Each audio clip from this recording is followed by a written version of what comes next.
I spent all afternoon trying to find a place to record because I'm on the road this week, and there's this food hall slash bar slash rooftop spot around the corner that I was gonna check out, see if they had just a little quiet corner, maybe on the Vibes. rooftop or whatnot. Yeah, nice Okay, vibe I can vibes. use. I see Listen, you. I yeah, see you flexing on us. y'all was gonna get, y'all The might have got. background.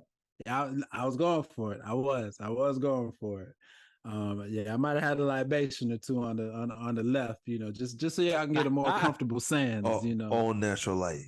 I did Hey, think about it. I did think about it, but it drinks did. on three, baby. I was gonna tell them, look, I shout you out, free plug in our national, our international podcast. 60 something percent of our audience overseas on the YouTubes. So I mean, listen, we're Yo, your birthday's coming up, Ev. You gotta do it now. You gotta do it, bro. don't listen. Gotta do it, November bro. is that month. You might have just given me the inspiration I need. So Do it, next bro. Do it. next Sunday's cast, I'm gonna spend a week working on it. Next Sunday's cast, yeah, we might try to set up something special. Yeah, man. So I'll take a shot. you know.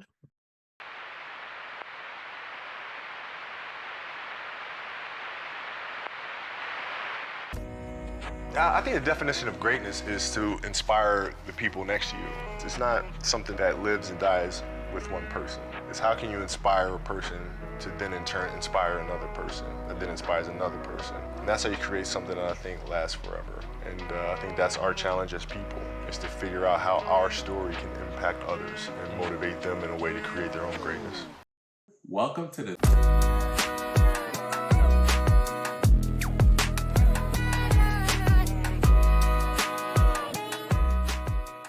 Welcome to the 3-on-3 podcast, your new favorite NBA basketball podcast. I'm here with my boys, Evan, Lou, here to give you the takes upon takes and laughs for this basketball week. We got a great show in store for you guys today. We're going to be talking about this trade that happened and finally dropped. Shocked that it happened so soon, but also I'm happy that it happened. Talking about the future rookie of the year. Yeah, I'm putting it out there. Future rookie of the year, and He's our got observation. a chance. He's got a chance. Wow. Our observation on this NBA Cup. But I'm going to start out with my boy Lou. Harden. He was traded to his destination, the Clippers. And the Clippers basically got Harden, and they had to give up Robert Covington, Nick Batum, and KJ Martin.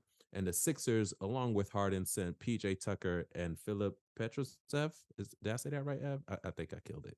Sounds good. It's okay, fine. Along with Marcus Morris as well. Lou, I know you've had some, I guess, disdain, one would call it, when it comes to James Harden. How do you feel about this trade? Where does the James Harden stock rate at this current moment?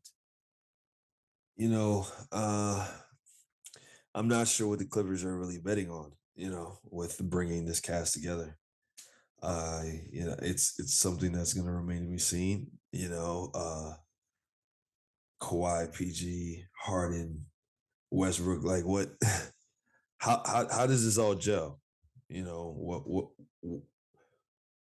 So I mean, I'm really kind of like confused at the fact that that this even kind of went through, because I'm sitting there like, who holds the ball? And I mean, who's going to be the person who's going to be your closer? Who's going to be the one that you're expecting to be there on the floor that's going to be your leader? How does then now James Harden come into the locker room? How does the chemistry then work out there? Like what's going to happen here? Like, so when, he comes to, New York as a first time Clipper and lights it up, we'll see what happens as they move forward in the season. Coming from the Clipper standpoint, I definitely understand where you're coming from. I was honestly shocked and felt like the Clippers didn't necessarily need to make that trade. But the thing that's been holding the Clippers back is health, right? So alleged health. Yeah, alleged health, right? Or lack thereof health. So the Harden trade for me makes sense if you're anticipating that somebody's going to go down at some point this season, which it happens every season with the Clippers thus far. But I have the same reservations with you. How are Westbrook specifically and Harden going to coexist, given that they're very ball dominant? Now, granted, it happened in OKC, but people don't understand Harden was coming off the bench in OKC, but they did end the games with Harden on the floor too. So there is a window where they could make it happen. My concern is given their age and where they're at right now, and Harden's comments about him being the system and not playing in the system doesn't Gotta make things love it. any better. Doesn't make things any better. It doesn't calm my spirit. It doesn't make me jump for joy. It just feels like, oh Lord, we about to have a disgruntled Westbrook and oh my Immediately. goodness, I'm like, head wow. like palm to the head. So I am concerned about that, but yet and still though, I'm confident that they'll get it together just for the sake of them knowing that they have a lot to prove. And by them, I mean the four-headed superstars that compose of this team. But I do think that Ty Lue has his hands full when it comes to coaching. Yeah, It man. really And does. but one thing that you mentioned is, yes, does this four-headed monster have enough gas in the tank to last you the entire season? I think But by the end of the season, it'll be three. Somebody's going down. exactly. There, And that's that'd why be the you best get the case four scenario. of them, because all four of them aren't going to make it. So you're playing strength in numbers. Can we get at least three of you at one time across the finish line? And sounds like we're going to find out beginning Monday night in the Garden. I said, We're get your visit. Knicks. Listen, where visiting players come and give you fools go put on their best performances. I wouldn't be shocked if Harden came in and dropped 40 points, or you had three of the four of them drop triple doubles on the Monday night in the Garden, giving you that belief that, oh, this is what it's gonna look like. Trust me, whatever you see Monday, that doesn't mean that's what it's gonna look like for the Fool's rest of the gold. season. Absolutely. But let's Absolutely. let's transition to the Sixers point of view. So Ev, you're a Joel Embiid follower, and by virtue, you're kind of a Sixers fan or watcher. Tangentially. Yeah, there you go. Proximity wise, how do you feel about this move for the Sixers? Where does it put the Sixers in terms of their playoff or championship aspirations when it comes to the East? Well, the Sixers have been one of my accounts since Joel Embiid's first game, which ironically happened to be against Russell Westbrook in his OKC days. My thing with the Sixers and watching this past season with Harden is we knew that version of Harden wasn't good enough to get this team over the hump to be one of the top three teams in the East. So what you had was a situation was where you knew your team wasn't good enough, but were you going to be forced to hang on to him because of the name of the player? So not getting into whether Daryl Morey made the right, made honest decisions as it relates to Harden. What I will say is that this trade needed to be done for the benefit of the Sixers. It gives them clarity and flexibility. And what I mean by that is clarity. Every player now knows what their exact role is. Maxey has a chance to blossom into that number one player that he's flirted with being. Tobias Harris is now suited in as the third option where he's most comfortable. He's not standing in the corner watching, waiting for things to be done. He's being utilized to the best of his ability now. Nick Nurse can come in and implement his offense to the best of his ability, to his fullest, without having to acquiesce to a moody player that only wants to play one way in James Harden. So now you can find out how good can this Shots. team be? Hey, honesty is honesty. How good can this team be with the roster that it currently has? And now it gives you flexibility. You talk about trading and bringing in Markieff Morris, Batum, Covington, draft picks. You have the ability 2 to 3 months to put a package together for another superstar should that come to fruition. All of these contracts are expiring contracts. So you now have the ability to open up a lot of cap space if need be. So now you can sell this to Joel Embiid and say, look, we've got a team here that fits you best, that can maximize your ability while also have this young potential star in Maxi blow up. In addition, come this summer, we have the flexibility to mold this team into whatever image that you have. That's the best story that you can sell to Embiid if you're trying to keep him and keep him from looking at other teams. Two things I'll say about this real quick though. One, I'm glad they got rid of PJ Tucker as well. No offense, but he could be the best Dang. defensive player in the Yeesh. world. But Wow. listen, if you're putting up 0 points a game, 3 points a game, I don't care if you're the best defender in NBA history. Putting up 3 points a game, I'd rather have somebody that scores 10 and gives up 20 than scores 0 and gives up 15. That's just better math, in my opinion. But his shoe game is on point though. He changes them every Listen, quarter, every half. listen. He has an incredible and impressive shoe collection. I think He that should earn absolutely some does. merit. It And should earn some merit. we sent him to Los Angeles where fashion is big, it's I'm just huge. saying, man, He'll that's fit in something. perfectly there. I hope that he got, what do they call it, a pods or a U-Haul, whatever he needs to get his shoe collection from Philly to LA. I'm glad they traded him. Enterprise rented truck. Listen, you This know man the has Clippers. $1,000 pair of shoes, man. Come The on, Clippers man. are probably paying for it. I hope he has $1,000 pair of boxes too, so he can box them all up.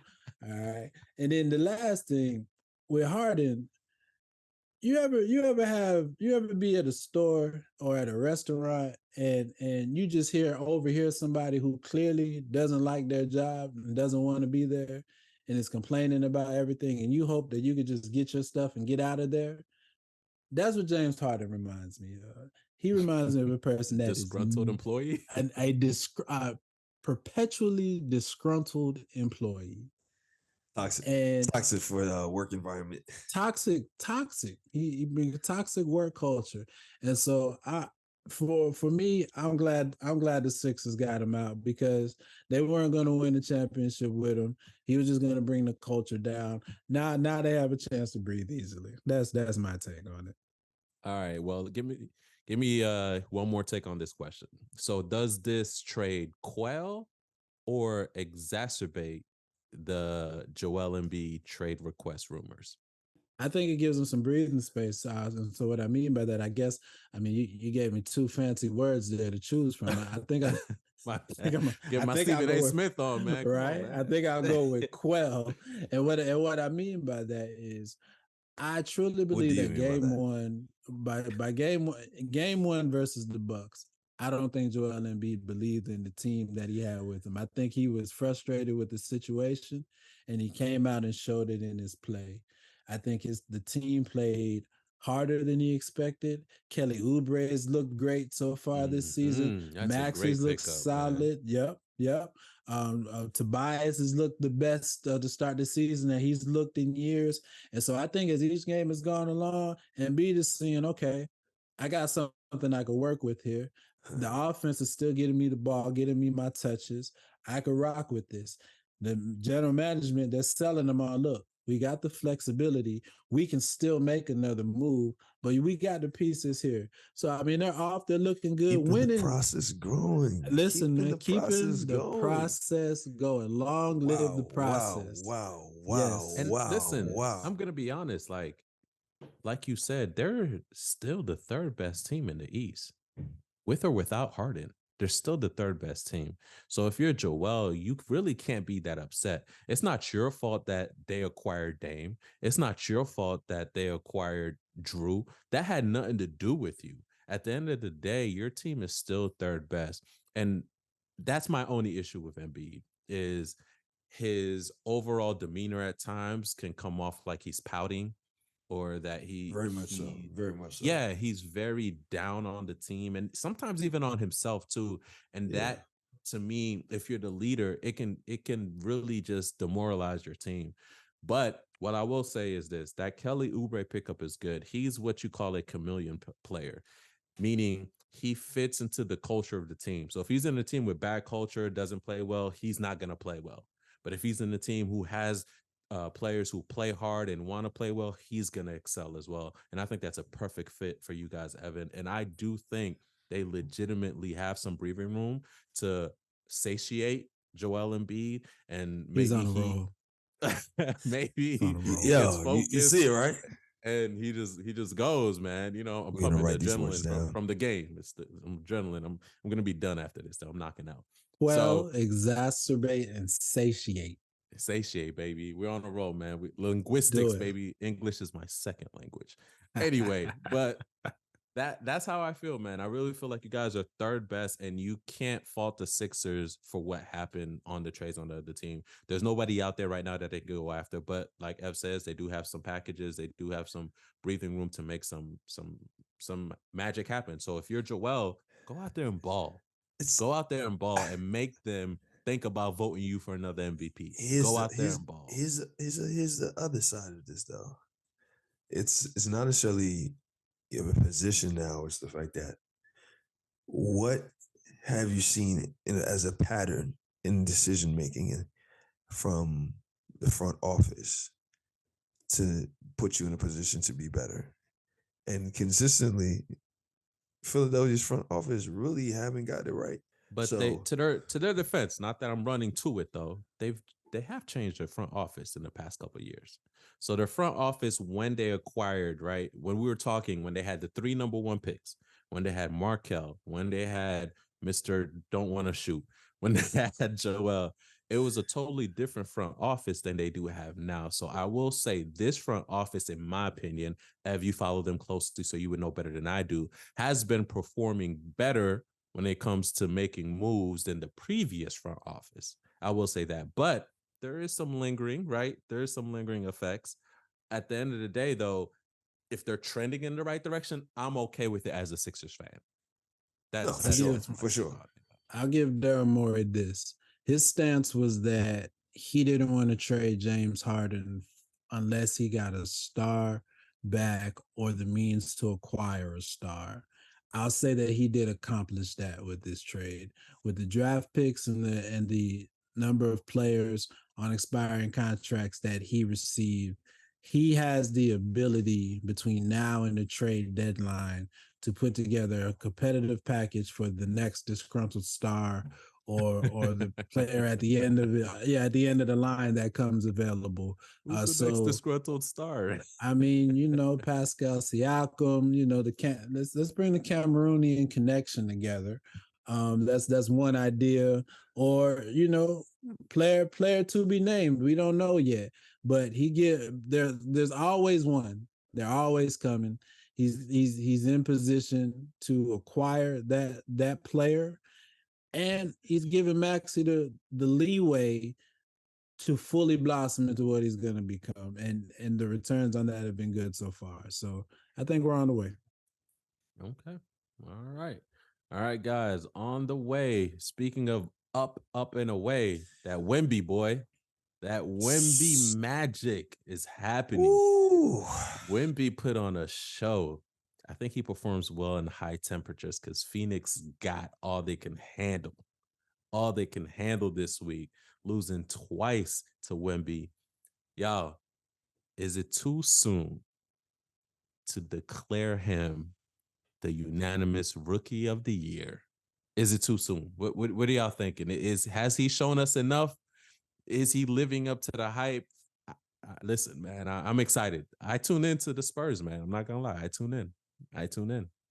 So speaking as the one person on this panel who chose someone other than Wemby to be rookie of the year, and I'm putting myself there before you guys get a chance to call me out on it. I self-identified myself.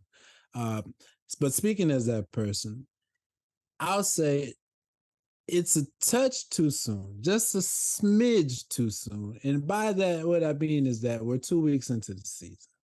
It's a long way to go. He's looked amazing so far. He has. He's also looked kind of awkward, if we're being honest. And what I mean by that is that he doesn't fully have the grasp of his abilities and his comfort on the court. but he's getting there. I just want to point out Chet Holmgren is averaging 17 and 7 as well. Had 7 blocks his second game of the season. He's on the team projected to have a better record. So Wemby's averaging 20 and 8. But go ahead. that's cool. It's right down the road, right down the road from him. That's all. So what I'm saying is to answer your question on, is it too soon for him to us to declare that he will be the unanimous pick? I'd say let's give it a few more weeks before we get to that part. But so far, yes, he has looked incredible. Not only has he looked incredible, the chemistry that he has with his teammates has looked impressive. Excuse me. It looks like they're working. Absolutely. And it looks like they're working. And Wemby is telling them, look, throw the ball as high as you can throw it. Nobody's going to get it over me. They want him to do well. They're looking for him for the threes. They're looking for him in transition. He's looking for them. Keldon Johnson, Devin Vassell. The chemistry is there already, and I think that's what's been one of the most impressive things that I've seen is that they're doing it as a team. Them winning games is going to be the biggest runway for him to win Rookie of the Year outside of the individual stats. Now, he's on TV 3 times a week, so I mean, the media is giving us every opportunity that he can to get that FaceTime for Rookie of the Year. But I mean, give me a few more weeks. That's all I'm saying. I get it. For me, I'm delighted to have somebody who has had so much hype on him live up to the hype. It's been a while, right? And exceed. Yeah, we haven't seen that since Joel. We haven't seen that since LeBron. There's been so many letdowns in the past few years when it comes to these high prospect rookies. I'm so elated to see somebody, like Lou said, even surpass expectations. He's putting up 20 and 8, y'all. Looking awkward, like Evan says, looking awkward and putting up 20 and 8. And he's doing it in the confines of the Spurs system with his team. So he's not just out here, hey, just give it to me. He's passing, he's moving. I like what I'm seeing. Like Evan said, Vassell, I like him. Zach Collins, I'm shocked he's playing. He's on the court. When did this happen? Because when you were Portland Trailblazers, we couldn't get you on the court, but whatever. Like, it is what it is. But now all of a sudden you're healthy, you're becoming an enforcer, you know how to grab rebounds, you're like, wow, it's wild out here. It's wild out here. But I am so excited from what I'm seeing. He is developing and he's not shying away from people coming at him too. That to me is a telltale mark. He's not shying away. He's coming right at it too. And he's also being humble too. I've heard some of the interviews and people saying, hey, how are you taking to it? He's admitted it's faster. The pace is faster than what he's seen. He is struggling a little bit. So he's aware of his areas of improvement as well, man. But living up to the hype is great, bro. And that's crazy that, he's experiencing this, doing what he's doing while still trying to figure it out. So when it finally clicks and it's finally natural on top of the chemistry he already has with his team, it's going to be scary to see. It's going to be scary to see when he finally puts it all together and has complete understanding of the flow and the rhythm of the game the current NBA. Oh, man. Because his skill set, looking at his skill set is like, how many different players could you combine? Right, into what he's able to do, right? When you want, I want to pick. He's like a builder player. Okay, I want to take some of KD's attributes. Oh, well, let me take some of shoot, let me pull up some of Steph's attributes. Well, let me maybe give some paint work. Let me take of what Joel Embiid can do. Once he really figures it out, man, it's going to be a joy to see because the fact that he's already kind of exceeding what we thought we would see just means that it's going to be the skies that are really going to be the limit to like what he's actually going to be able to do in the NBA. Definitely. And this just in from our pod Mamba, at the end of this past week, Wemby's top 3 in clutch points in the NBA with the likes of Luka and LeBron. So if you're already trending in that direction, if you're in a conversation with those players in the NBA, you're doing something right, man. And I don't think it's fool's gold.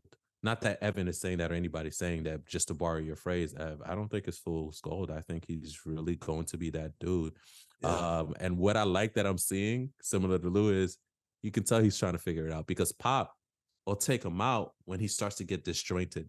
You can tell, like, he'll have that rookie deer in the headlights sometimes during the game, especially when another team goes on a run and he Yep. doesn't know quite yet how to interject himself in those runs. And you'll see Pop with good coachings kind of settle him down or tell him what to do or even take him out, which to me is great. He's not full of himself to be like, oh, you're Yep. taking me out. So I love what I'm seeing, that he's still learning and he's open to learning as well, which are great characteristics to have. I'm so excited, man. I can't wait.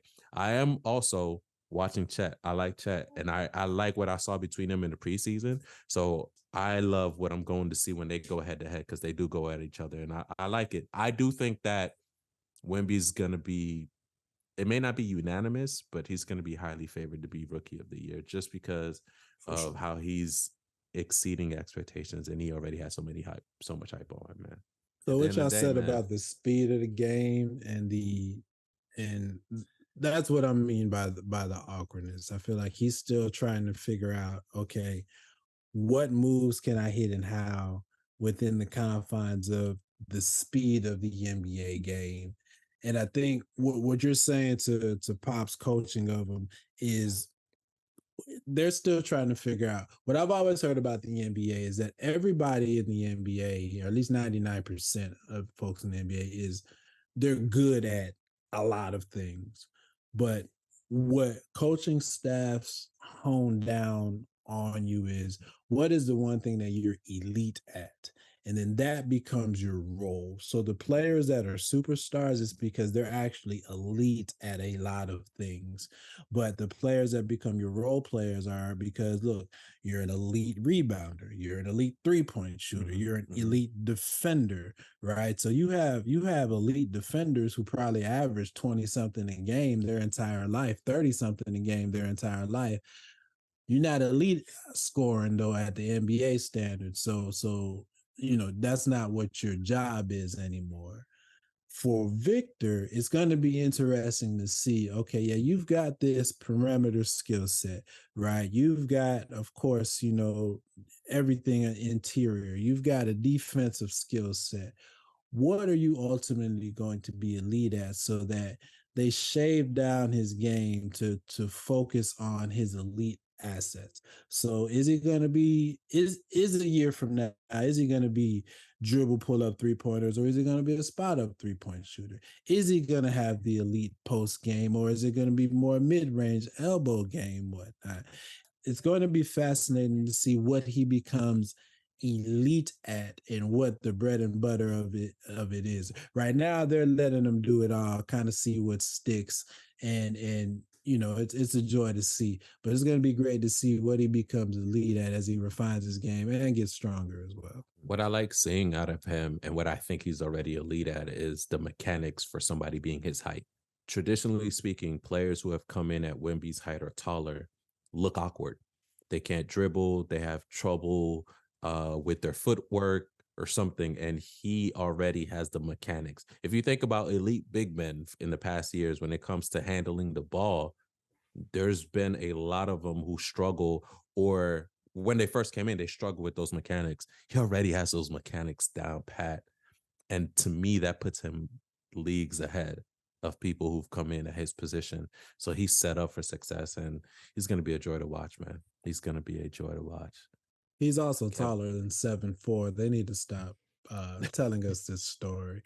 There's too many 7-footers in the league. We know, we're accustomed and calibrated to what a 7-footer looks like. He shouldn't look and play and grab rebounds and jump that much higher and taller than the average player in the league. He's 7'6". They're lying to us. The question is, why would they be lying to us? People never want to list their true height for whatever reason. us normal height people, I think we think, man, if I was 7'3", I'd tell everybody I was 7'3". But I think once you get that tall, I think it's more of an outlier. You don't want to be identified as much as an outlier.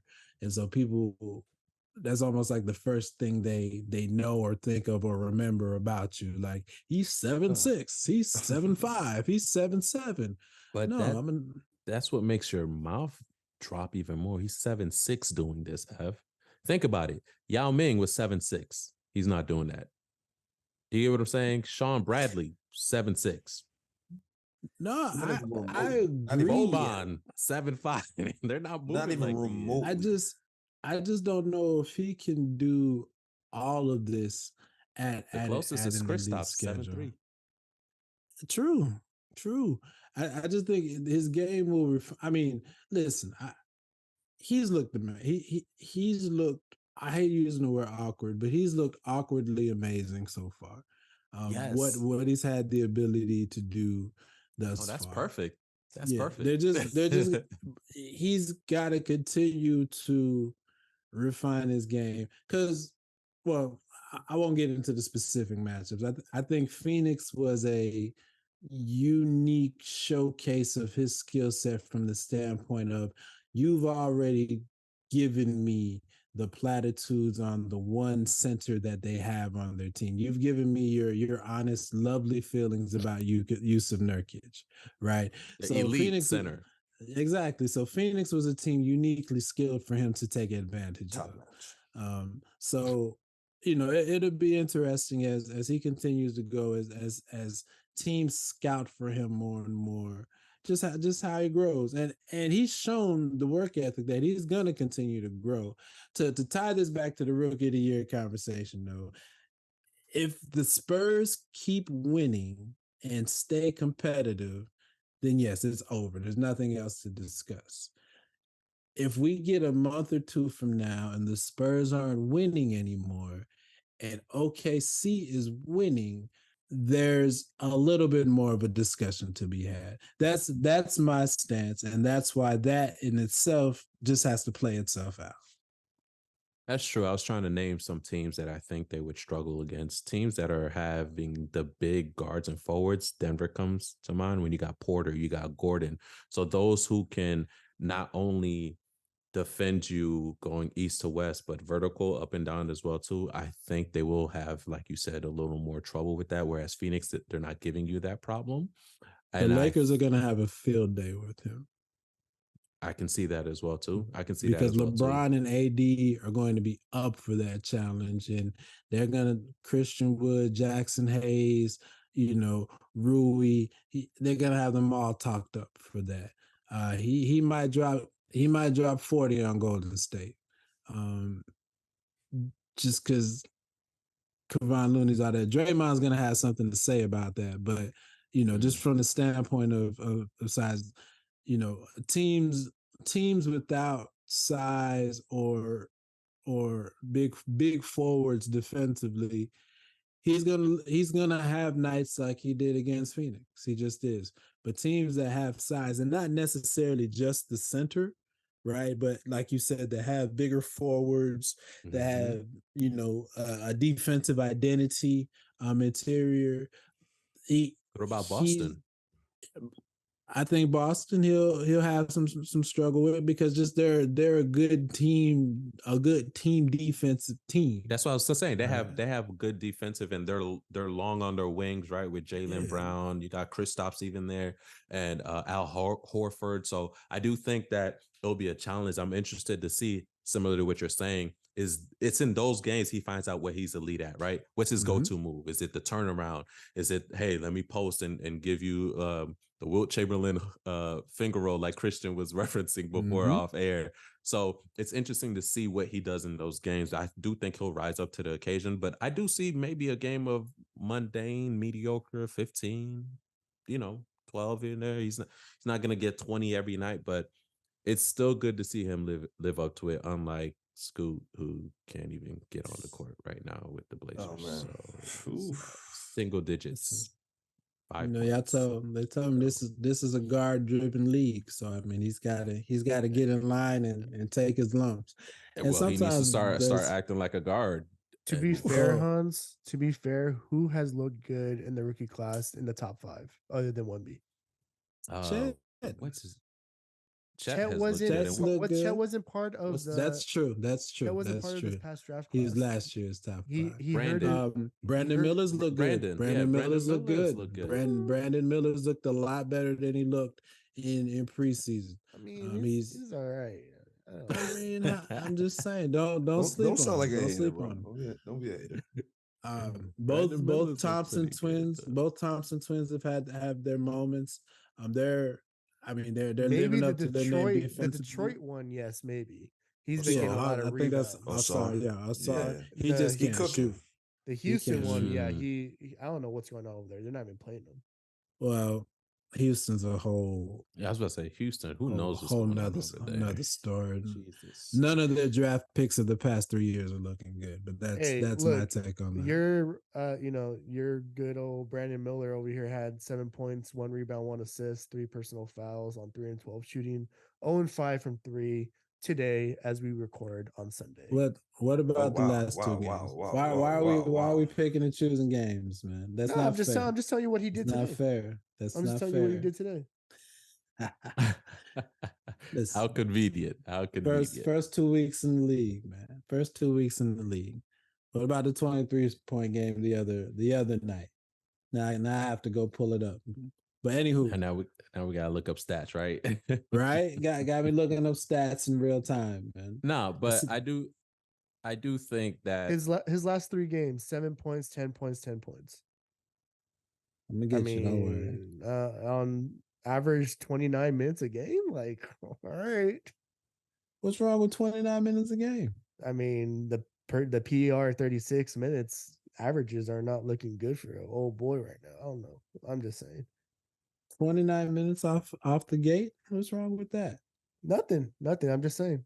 Why'd you go back 3 games instead of 4 and 5? I'm just telling you the past 3 games. Why'd you go back man. 3 games instead of 4 and 5? I'm just telling you what's going on. in Not the Hey, 22-point night. Not the As of the month of 22-point night November, 4 games Petty. ago. As the month of Petty. November. Not the Petty. 17-point game the game before that. I like to think about Petty. the past. I like to think Listen, about the man. present month. November is Look, Thanksgiving. he's averaging 14.5, man. That's not bad. 14.5 is not bad. That's not bad, man. I can't disqualify him for that. He's averaging way more than Scoot. Okay, like Scoot's right now is trending towards a bust. Bench looking like a real bench player for real. Too early to Yeah. call anybody a bust, man. He's got to find the speed. I said it's too early to call anybody a bust. He's got to find the speed as well. It is, man. He's got to find his speed as well, and he's got to stop shooting the ball so much. Just take it to the hole. Stick to your strength. No, stick to your strength. That's what Scoot has to do. One thing that they're doing tonight that they've done the last 2 nights is beat up on the other team that I have on my account, and that's the Memphis Grizzlies. So that's been what they're painful doing as well. What they're doing and need to stop doing is letting him run that offense. Like, at the end of the day, I get it. He's your quote unquote franchise player, but he's not ready. He's not ready. Run Brogdon, have him run the offense, ease him into it, set him up for success. He's clearly behind the ball right now when it comes to that learning curve, and I'm not here for it as a Blazers fan. Okay, we're missing our old thing back, man. We're missing our old thing back. All right. I was about to say pretty much man. They pretty much is like, here's the newest game, and you're playing it on hard immediately. Yeah, and he is shell shocked. He is shell shocked. And then Anthony's out too, for 4 to 6 weeks. So I don't know, man. Averaging 8 points. Come on, yeah, man. he wasn't ready for the keys to the city. Nah, man, he wasn't. He's not here for it. He's not here for it. But that's y'all's fault. You should have kept Dame. All right, continue. Maybe not the You're keys, right. but maybe not the You're keys, right. but maybe like a cup of coffee. I don't know. Something, man. Bring him off the bench, man. Ease him in, Chauncey. Ease him in, bro. But all right, guys, let's get this rolling, man. Speaking of things that have lived up to expectations, this in-season tournament, y'all. In-season tournament kicked off. We got to see the new NBA courts. We got to see the new jerseys. It started off on a Friday, and all the games listed were in-season tournament games, and it was very competitive, y'all. It was very competitive. The games were exciting to watch. I found myself toggling back and forth between games just to keep up. The scores were good. What I was seeing on social media was just bouncing off the walls. What do you guys' take, starting with you, Lou, on the in-season? Is it a resounding success? Are you looking forward to the next in-season You know, NBA Cup I play? what I will say is resounding success. I'm not necessarily gonna say yes, because I still think, people are still kind of getting acclimated to it. This is first iteration. There's gonna be some kinks to work out, but I do think it's opening people up to something new in terms of the NBA. I'm not a fan of the courts at all. But I think, overall, what I think they're trying to accomplish, they're making strides in the direction of accomplishing it. So I'm looking forward to seeing how it plays out throughout. All right, Ev, what's your take? Where you at with it? Well, I'm biased because I'm rooting for its success, but I'll say first off, I thought that it felt different. What I mean by that is that it felt different than just a regular season night, which was good. I think they created the uniqueness of the experience for the night. I think, yeah, for all the games for the most part being competitive, I thought that was an awesome start. And I've got to give the crowds credit as well. The crowds definitely seem to buy into the experience from a in arena standpoint. I'm thinking specifically about that Indiana crowd. They were playing Cleveland. That game sounded like a playoff game, and that was the one that kicked off the night. The OKC crowd was up for it for them almost knocking off Golden State. So I felt like the buy-in and the presentation was great. The two nitpicks, I guess, that I have are the two ways that it could have been better. One, I like the attempt of the courts. The only thing I'll say is that I was watching the Indiana game, and part of it I had to watch on my phone and on my iPad. That blue, I couldn't make out what's going on the court. Bruh. Yeah, that blue was tough. That royal blue hit too hard. Yeah.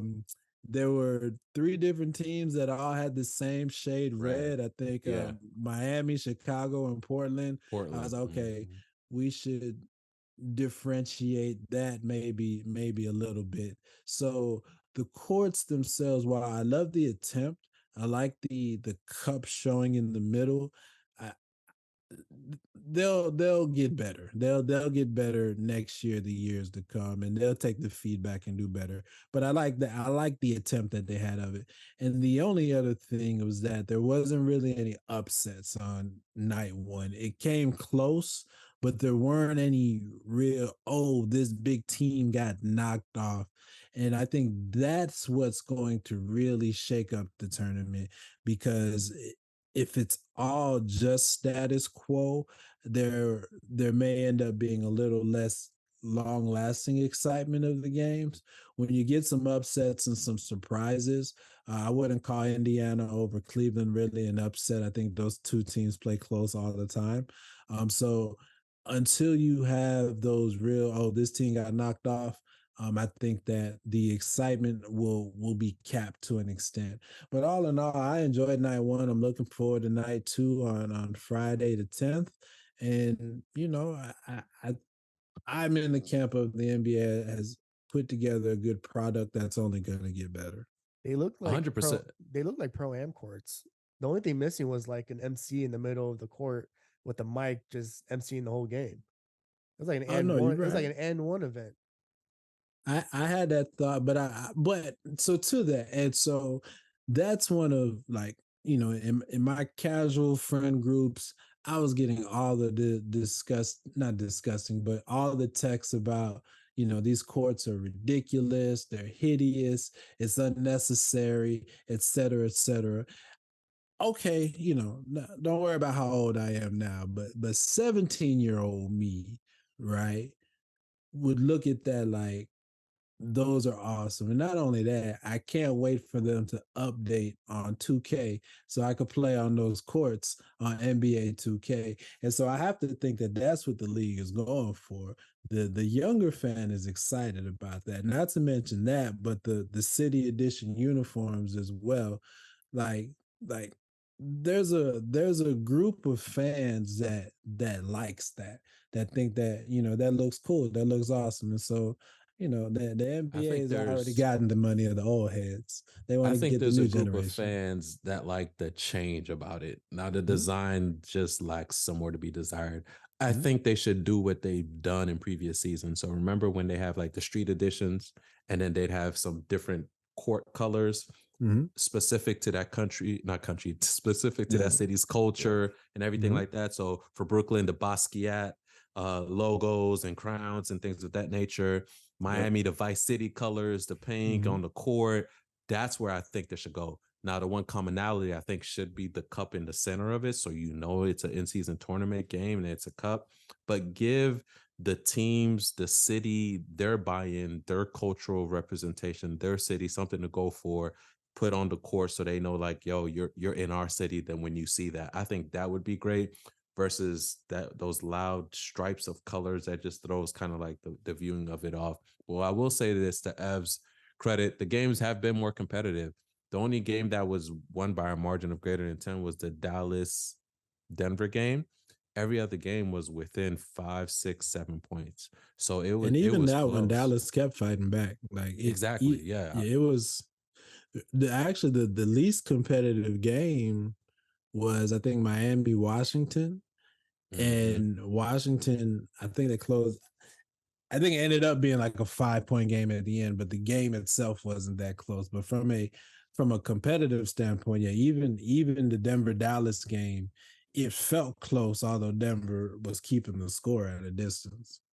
Yeah, it was really it was a good opening night. I'm happy about it. I'm looking forward to see what next Friday brings. I do think that, like Ev says, the court, they were going for a certain demographic, and I do think there's some improvements to be had there because that royal blue, man, it hits the eyes Just hard.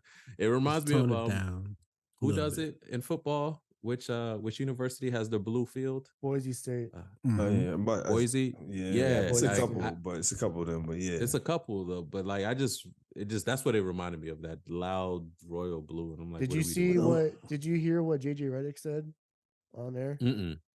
He said when he was looking at the courts, the different courts, because you know how they have the trophy in the middle of the half court.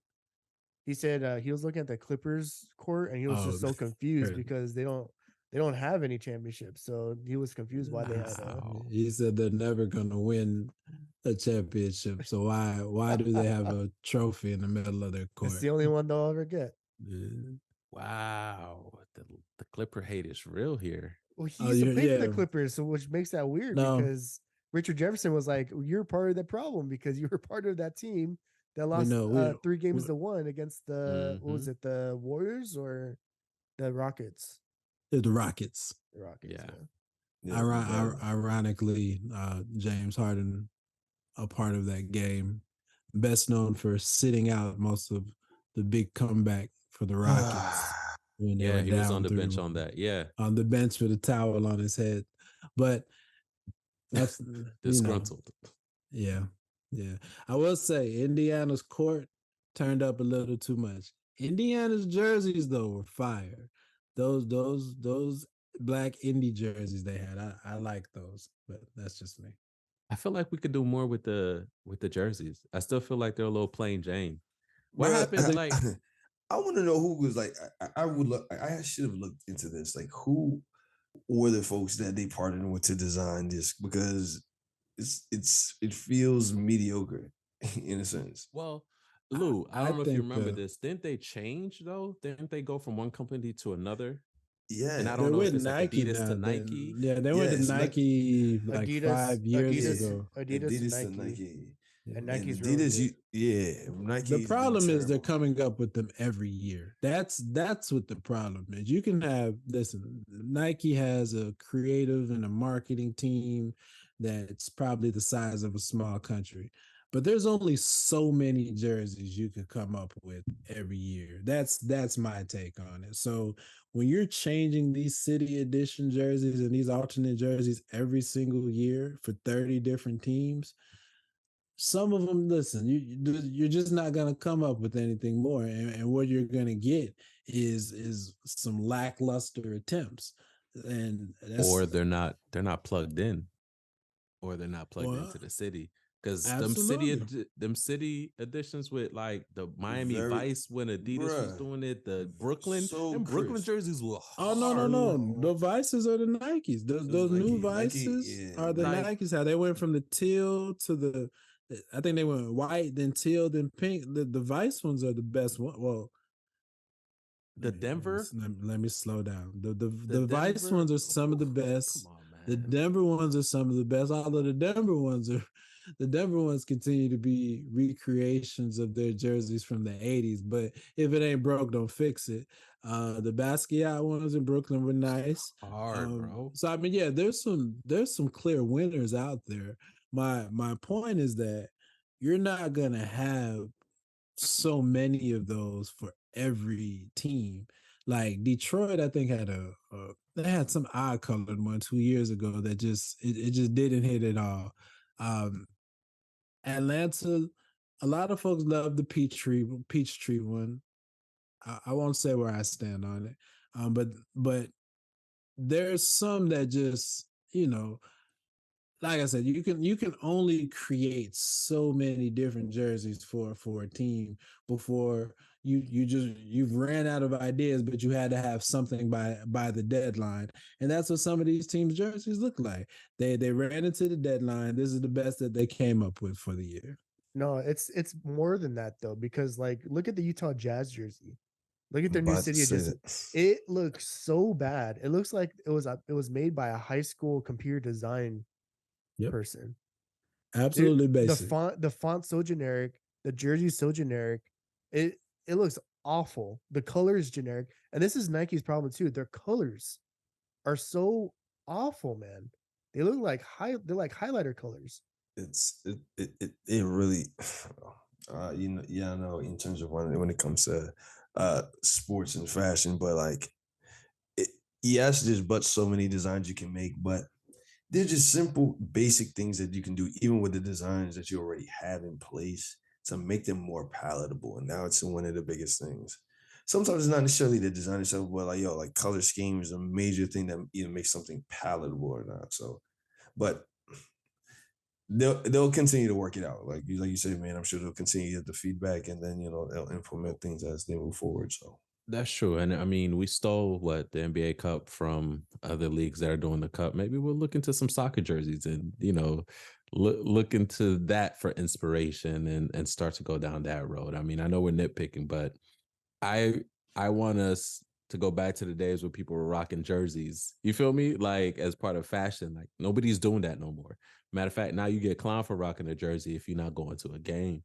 When you had those street editions, like specifically like Ev was saying, the Miami Vice, the Basquiat in Denver, that colorway, man, people was rocking those in the streets. That's how I know it's popping.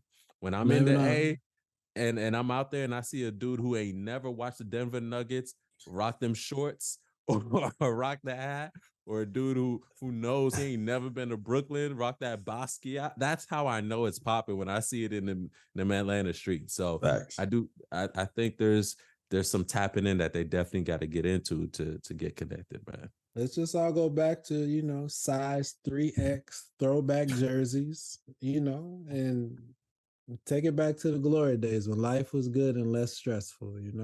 They do say Oh fashion man. recycles itself. Absolutely. Absolutely. Oh, random take. Who had the best Halloween costume? AD Yeah, I with remember Shrek. in AD with Shrek. What was he? What was Wemby? He was slim. Slim Man. Slim Man or Slender Slender Man. Yeah, Man. where is Man. that from? I did not So get it's that a reference. Slender Man is a game. It's a computer game. It's been around since Oh. like 2000, like the early 2010s, I think. It's the base of the game is that you're in the woods. It's a first person. You're in the woods and you only have a flashlight, and there's an entity out there in the woods, in the dark woods, and it's Slender Man, and you have to keep on like trying to look around, and then it's essentially like you're trying not to die. Got you. Since you Because put me on the spot, and I wasn't prepared for this segment, I'm gonna go with Chloe Bailey, Mrs. Incredible. wow, because she's in the NBA. Got it. Yeah, I thought we were talking about NBA. Prep I me mean, next but time. I too like Chloe Bailey. I didn't say I like her. She just had a great. Oh, my bad, She just had a. my bad, She had my a bad. great Wait, Halloween it costume. was That's it all. Chloe Bailey or Haley Bailey? Haley and No, her Claylee was Miss boyfriend went Incredible. as Yeah. Whitney and Bobby. Oh, that's right. Don't ask me how I know this stuff. Listen, man, I'm Twitter. not I here. share Instagram with my wife, so I see her feet. But Yeah, continue. sure. Listen, man, I follow Chloe, so I'm here for that. I'm here for that. I was disappointed at Steph. I feel like Steph had one of the all-time great costumes back in the day when he rode it on the bike. He's been doing it this year. I didn't really even see what he had this year. I will say I liked, for me, He had a false game winner. That's all I know. wow, we're not even there yet, Christian. We're not even I there mean, yet. Josh Yo, Giddey's firing out hand the hit the gates. net before Draymond hit the ball. But hitting the rim, That's according basket to the rule book, interference. it's not. You can't pull the net. Draymond Right, but that's pushed his not arm what into the Draymond net. did. No. Draymond hit the rim. Draymond's His left hand hit the arm Josh rim. pushed Giddey- Giddey's arm into the net Josh Giddey's arm hit the net first. because Draymond And pushed it.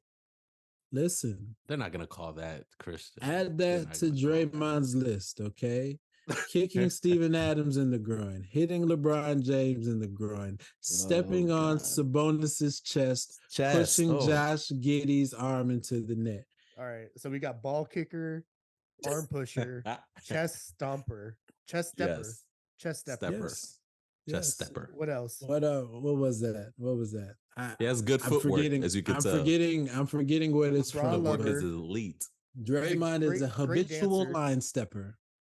Mm. Habitual line stepper. Him and Chris Paul be good together though, because Chris Paul Oh has my the gosh, history oh of my hitting gosh. people This is in true. the This groin is area. true. I'm You just think saying, you think they stay up at night scheming and how they're gonna hit new players? in the groin? 100%, I'm certain it's part of practice. 100%. So They do it. everybody Hey. wearing a cup. Everybody wearing a cup. Or everybody just 100%. They say, hey, drive him baseline, right? When he turns that corner, you turn your arm like this, pat. and he won't do it again. Mm-hmm. I 100% think they're Absolutely. scheming. I agree with that. Wow, that is. All right, we're here. All right, y'all. Wow. This is on that note. This is how we're gonna end this today's episode on the ball tapping, and not in that sense. 3 straight weeks. You guys need to relax, dude. How many pause moments does this podcast need? This is our Pause. routine. This is Welcome our routine. to our show. Enjoy your time here. You're lucky I Yes. didn't say anything when you guys were talking about exacerbating. Like, you guys need to relax. That's too close. Exacerbating, sir. Oh, Exacerbating. exacerbating. Sorry.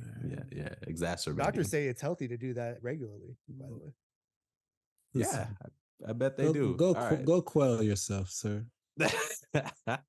All right. On that note, guys, thank you so much for joining us here. We appreciate it. We do have some more premium content for you. Head over to our YouTube page for our overtime segment where you can get more and great content from us. From Hans, Lou, and Evan. See you guys next week. Take care. Peace. What's up, guys? Thank you for listening to the 3on3 podcast. Please be sure to give the episode a thumbs up if you loved it. Hit that subscribe button. And last but not least, hit that bell. So that way you're notified every time we drop a new episode. Hit us up on our social media, guys. You can find us at the 3on3 podcast on IG and Twitter. If you want to give us any ideas or suggestions, shoot us an email at the 3on3podcast @gmail.com. We appreciate you. Thank you for tuning in. See you guys next time.